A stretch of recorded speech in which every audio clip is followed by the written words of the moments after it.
Selam aleikum hoxh. Baba jam shumë po i bërtet nanës. Derisa shtjen edhe me çajt për shkak thot të fjalëve të rënda edhe mallkimeve. Aleikum selam. Luzotin e lartësuar që ta zbut babën tanë, ta qetësoj, ta bëj të edukuar. Nga ana tjetër, Allahu ja shpërbleft mundin, sabrin, sakrificën nanës tane. Ato lot janë të ranë, ato lot janë dëvlefshëm, ato lot kanë mi kushtu babës tanë, por Allahu u zoft edhe për mirësoft. Duhet me pas kujdes njeriu me bashortën përgjithësi, po sidomos nëse është person i butë, i ndishëm, i qetë, që nuk e mbron vetën, nuk ballafaqohet me bashortin, por tërhiqet, edhe pastaj atë dhimbje, atë mërzi e shfryn edhe nxjerr duke qarë në dhomën e saj.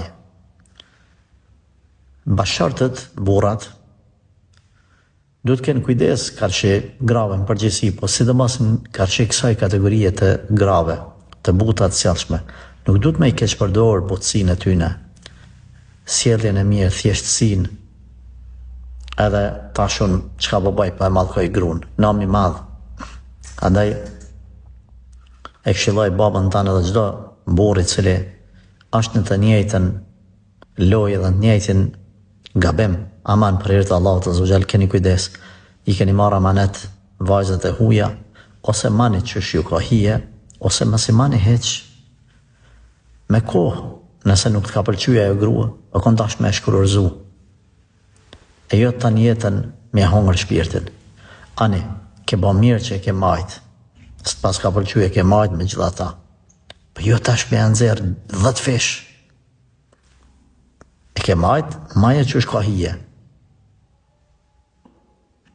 Wallahi gjuna është. Wallahi gjuna. Prandaj, i bajthirit gjithë këtyre bashkëshortëve që i kanë gratë e sjellshme, të mos bëjnë ma gabimet të tilla. Burri fisnik është ai i cili sillet mirë me të gjithë, e në veçanti me bashkëshortën e vet. Pejgamberi alayhi salatu wassalam e ka lidh mirësinë e një mashkulli me mirësjelljen ndaj familjes vet. Thotë Rasulullah sallallahu alaihi wasallam, më i miri prej jush është ai që sillet mas miri me familjen e vet. Nuk ka hije mu me dalë dhe mos sjell me njerëzit poshtë nalt, rrugëve mirë, kur unë shpita me jem lam. Kjo është haram, kjo është munafiklëk. Allah na përmirësoft.